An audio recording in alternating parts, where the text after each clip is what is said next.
When I was 19, after a semi-truck driver fell asleep at the wheel and turned my car into scrap metal with me inside it. I have enough metal holding me together that I light up like a Christmas tree for TSA and physically impaired with good days and bad days. I used a portion of my settlement check to buy a house outright and have it retrofit to accommodate my needs, as I'll eventually require a wheelchair. I work in software development as it's fun and nobody cares if I work from bed on bad days. My husband has not worked in 5 years. Which has been fine until our daughter was born. Between the settlement money, a paid-off house, and my salary, I enjoyed having him here with me. He contributed by handling most of the domestics. We pay for a weekly cleaner with monthly deep cleaning because it gave us more time together. Ever since our daughter was born, it was like a light switch turned off in his head. For our daughter, he would buy the wrong size diapers. Not fully mixed bottles. Put diapers on backwards. Leave out poop-covered wipes. Forget to latch cabinets. This past week, he has gone to the store 3 times because he keeps coming home with the wrong size socks and shoes for her. I eventually just ordered the right ones on Amazon. For me, he has tried to help me with my weekly pill organizer fill up and several times has spilled the contents of new medications all over the floor. Then, not seeing that he didn't get all of them off the floor, he has repeatedly brought me grapefruit juice to take my medications with, a huge no. He has repeatedly forgotten that I can't have dairy and puts milk in my coffee. Or cheese on a burger. He has broken so many things of mine from being careless. He shattered my laptop because it slipped out of his hand when he tried to pack it for a trip. Even after I said I would pack my own electronics, we've lost so many spoons and forks to the disposal. He tried to replace the head gasket in my car and over-torqued the engine bolt, which shattered inside the block, and 2 different shops said they couldn't repair it. We ended up getting a new vehicle because a replacement engine would have cost $11,000. A week later, he crashed the new car into the garage door because he thought he'd press the brakes, not accelerator. He wanted to do TikToks and streaming as a hobby. I supported him initially. But I quickly noticed a pattern. Anything regarding our daughter or me, he was sloppy and careless. He never whooped his own stuff. He would build entire sets to stream or make videos with, leave the garage, and leave his brain in the garage. It came to a head 4 nights ago. He streamed himself building a new set piece. 9 hours straight. Meanwhile I worked, clocked out early to pick up our daughter from summer camp, cooked and fed both of us, got her ready for bed. He came out to help put her to bed. I let him know that I needed to get some work done and would be in my office. And I asked him to take the trash out. He says he will. 2 hours later, I left my office and the house felt really warm. He'd taken the trash out, but left our front door partially open. And was back in the garage with his game volume really loud. I panicked since our daughter is able to get out of bed and thankfully she was sound asleep. But she could have easily toddled right out of the house and he wouldn't have noticed. Then I noticed a stovetop burner was on. With a small pot on it with nothing inside. I didn't use the stove for cooking that night. I popped my head into the garage and said, "Hey, I need you for a minute." I informed him of the door situation and he responds, "I thought I locked it." We checked the camera and no, he did not. I asked about the burner being on and he said he was planning to make ramen and forgot. He pulled the still hot pot off the burner and put it straw-eyed into the sink on top of our daughter's favorite plastic plate. Which is now ruined. I'll admit I overreacted and screamed, "What are you doing?" He realized what he'd done and pulls the pot off our daughter's plate. And straight onto the countertop. I grab it quickly and run it under water to cool it down. I tell him I can't tonight. I can't deal with him. I'm taking my meds and going to sleep. He gets a cup from the cupboard, and sets it straight onto the burner that had been on. I hit my limit. I started crying. He kept saying that it was fine, things happen, it's just an accident, he's had a rough day from streaming, he's just tired. Why am I crying? It's just a cup. We can replace it. The anger hit and I said it's because I have a liability and not a partner. He said, "What the fuck does that mean?" I screamed that it's because I can't trust him to do anything. That I'm always having to watch him like a child. Always having to bear the costs of his mistakes. That every time I get careless and think I can trust him to be an adult, I'm always the one getting fucked over. I then said, "I can't see you as a partner anymore. You're just another liability in my checkbook." He immediately stormed out of the kitchen and went to bed. I called my mom and told her what happened. She thinks it's just stress and offered to take our daughter for a week so we could figure this out without our daughter seeing it. She says it was an asshole thing to call my husband a liability. In the morning, I told my husband that my mom would pick up our daughter from summer camp and offered to watch her for a week. He said okay, and that's the only interaction we've had since. He spends all day in the garage playing games with his friends, making TikToks, and streaming. For food, he's been ordering DoorDash and having the person deliver it in the garage. It's been days and he refuses to be in the same room as me. I've tried messaging him to ask if we can talk. Or figure out a solution, but he's just left me on read.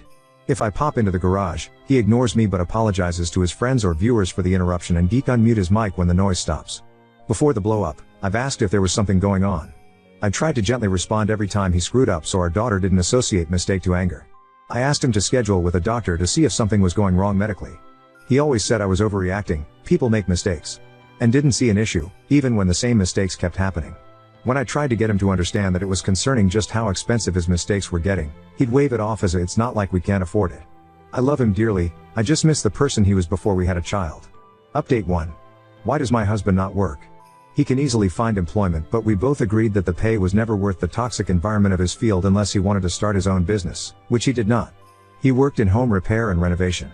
It was gross how his coworkers spoke of and treated women, female customers and coworkers alike. He saw many female coworkers be sexually harassed into quitting. He hated how gross it made him feel when sales and adjusters would take advantage of women. Yes, selling inferior and unnecessary services at a premium is a thing. If he said anything, his hours would get cut until he left. He left one job on the first day because his boss left a screaming voicemail for not selling a refrigerant service to a young black couple who didn't even need refrigerant. Yes, he's got documentation and reported multiple employers to the state labor board. And checked back. Nothing was ever done to our knowledge. He's also tried a factory job and a warehouse since leaving the trades. Both heavily penalized him for needing scheduled time off for my medical needs. There's no worker protection here for any of that until FMLA, unpaid, which takes AE, are to be eligible for. Yes. It is a privilege to walk away from a paying job with your middle fingers held high. I have done the same many times, but I'm happy where I'm at right now because it's the opposite of toxic. I'm thriving and our company has a no penalty, unlimited paid sick/medical leave policy that is strictly enforced at all levels of management. Any lead who penalizes people for taking leave gets sacked. A unicorn of a company. Add in a child and short of finding another unicorn employer who won't penalize him for needing time off for me or our daughter, such as when daycare closed for a week due to an RSV outbreak, puts him out of the workforce until either I stop working or our child old enough to not need consistent monitoring. Last reason for this dynamic is that although I'm disabled, my job pays almost double the highest salary he's ever had. With no reduction in pay for needing time off. It doesn't make financial sense for us to switch who the working partner is. 2. Does my husband have a large following or make money from streaming/TikTok? No. His lives have an average of 6 viewers. And his Twitch has 3 followers. When we did our taxes, he didn't get a $1,099 and he showed me that he'd got all of $6 from TikTok live gifts. Nothing from Twitch. His viewer counts are about the same as end of last year. 3. Why do we still have a weekly housekeeper and have our daughter in summer camp and part-time daycare?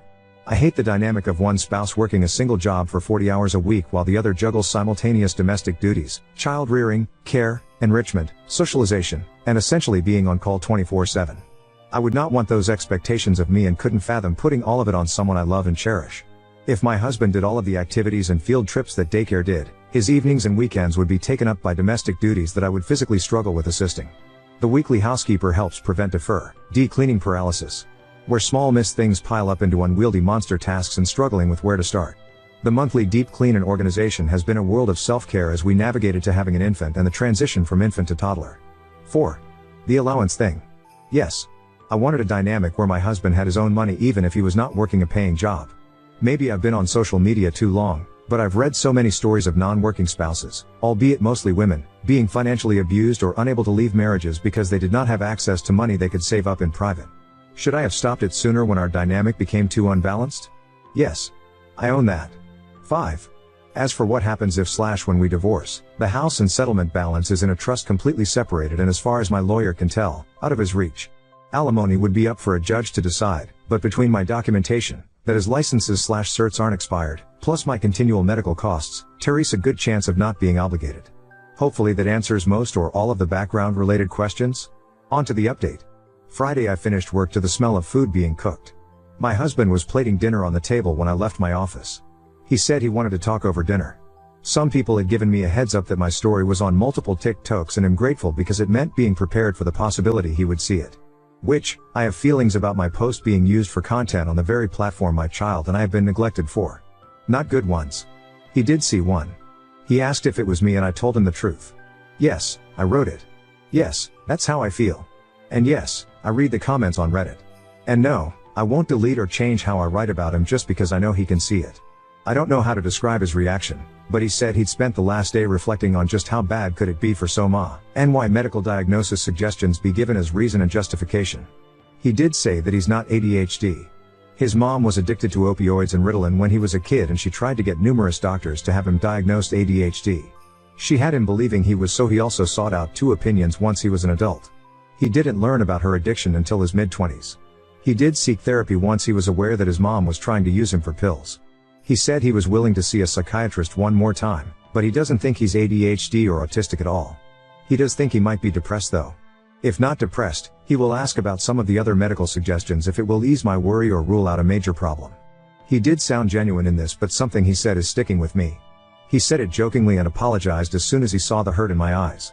That everyone saying there's something wrong in his brain must be onto something, since he chose to love and marry someone medically fragile, knowing our life together would be anything but normal. He did also admit that the night he'd left the door open, the pot on, ruined our child's favorite dish, and a cup, he drank a little too much on his stream. And would monitor that more closely. He said the last few nights, he had been filling his wine bottle with grape juice so it looked like he was a jolly drinking Viking, but was actually sober. He said he would keep doing that. After dinner, we went out and he surprised me with seeing the new Deadpool movie. We didn't go to our normal theater because he looked up what each theater had for limited edition popcorn buckets. I now have the baby Deadpool one that holds popcorn and a drink. We spent the next day going over the extent of how our family dynamic changed for the worse. How the little things have added up. How I see change as a part of an apology. If you verbally apologize but repeatedly do the same thing, the apology words are worthless, to me. And that he didn't recognize just how frequently he was making the same/similar oopsies. Sunday, we spent talking over short and long term. What needs to change immediately, him scheduling his own doctor appointments. Timelines for expectations.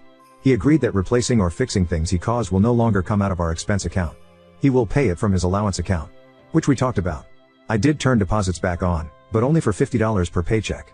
He suggested we keep it that way until he's paid back the cost of repairing the garage and car from earlier this year. He said it will take him far longer to undo the cost of destroying the engine to my last vehicle, but that he's going to step up and find ways to make it right. Just so you know. Yes. I see the red flags. Love bombing. Not knowing how frequently despite repeated talks. Thinking verbal apologies are the final step in apologizing and not understanding that repeatedly doing the same problem thing is the same as never apologizing. And yes, I know he will read this. Do I actually think this is resolved and we will come out of this as a perfect married couple who stays together until one of us croaks? Not really. Full offense to husband, for now. Is it a potential resolution? Maybe. But my husband is fully aware that he has a lot to make up for, a lot to fix, and a tight schedule to make it happen.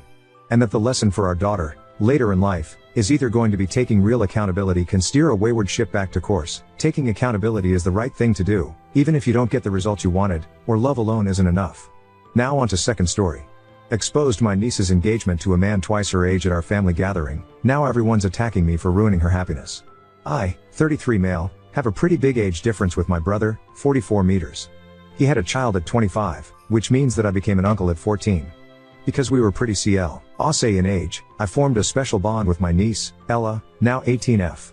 When she was 16, my brother and his family moved away, so I've been seeing them less recently, but we keep in touch and catch up at family events. Last year, at Christmas, my niece told me that she had a boyfriend and told me a bit about him, but I didn't know the guy. He was invited for Easter and a couple of other events, but was never able to make it. When we were planning our mother's birthday, my brother decided to invite Ella's boyfriend so that we could all meet him. Yesterday was the birthday. I was looking forward to meeting Mark, Ella's boyfriend, but was very confused when I saw her walk in with a man that looked double her age. Spoiler alert, he is. She introduced him to me, and I politely smiled but was deep down very concerned. I went to my brother to ask how old Mark was and he told me that Mark is 36, so literally double Ella's age. She had told me that he was a bit older, but I assumed like early to mid-20s, not almost 40. That's when they called us in the living room to share exciting news. Ella showed us a ring and revealed that they were engaged. I just said what the fuck and everyone turned around and looked at me like I was crazy.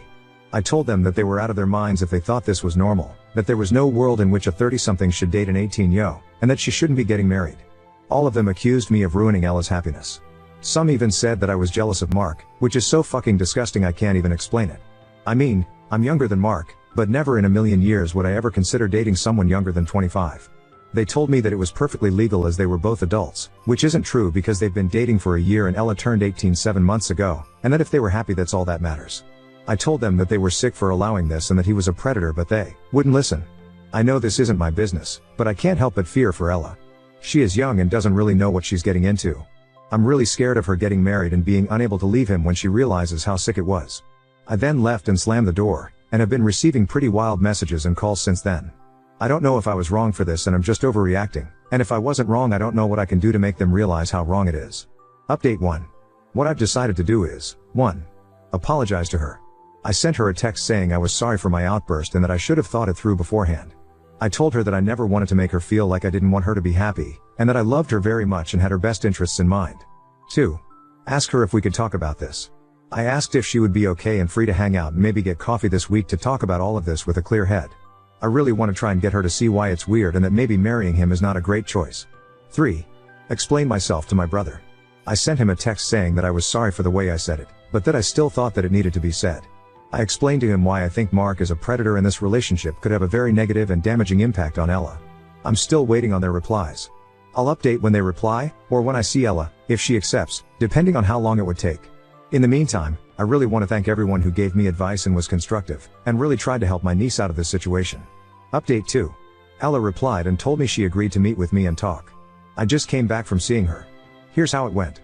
She asked me what I wanted to tell her and I started explaining that I didn't think her relationship was very healthy, and that no older guy should want to date a teenager. I told her that she was an incredible wom, and so I wasn't saying it was weird that someone would want to marry her, but that guys my age normally shouldn't even look at a teenager. She wasn't convinced and said that sometimes it's true but sometimes it's okay. I asked her how she would feel if I told her that someone born today could be her future partner, and she said it felt really weird. I also asked her if she would consider dating someone younger than 15, and she said no. I could see her starting to realize that Mark maybe didn't have the best intentions. I also asked her if she knew about his previous relationship, and she said vaguely and just told me the girl's name. I asked her if she knew how old the girl was and she said she was 21.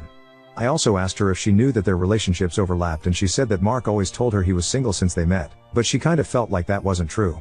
I told her that since his previous girlfriend was also significantly younger it seemed like he had a thing for younger girls, which is kind of weird. After discussing that, she told me a bit more about her relationship. She told me she was starting to feel weird about it because of Mark's recent behavior. I asked what she meant and she said that he had been flirting with a lot of girls, who were all also younger, including some of Ella's friends. When she confronted him he sort of gaslit her into thinking it wasn't flirting. He was also making a lot of comments about having children with Ella and how cute it would be to see her raise them. She told me she was absolutely not ready for that and also wanted to go to college and work and not be a som. Because of all of that she was doubting her relationship and I told her that I understood. She said she was scared of breaking up with him because he had become her whole life recently and she didn't know what she would do without him. I told her that she was surrounded by people who loved her and would be there for her, and that she was a lot more than just Mark's girlfriend. I said that she knew my opinion on it, but that ultimately the choice was hers, and that I just wanted her to be happy. I also said I would be there for her no matter what. She told me that she will try to break up with him this week, and she'll let me know how it goes. I'll edit this post if I have more info. Also, again, thank you to everyone who gave advice and tried to help us. I really appreciate it. Edit. Okay, so I just want to say, some people in the comments seem to think that this is fake, and you know what, I can understand. And I don't really care. I'm not asking you to believe that my life is real or fake, and it's great that you don't just believe everything you see online. But I just want to say this, there are hundreds of people on here or elsewhere that share similar stories.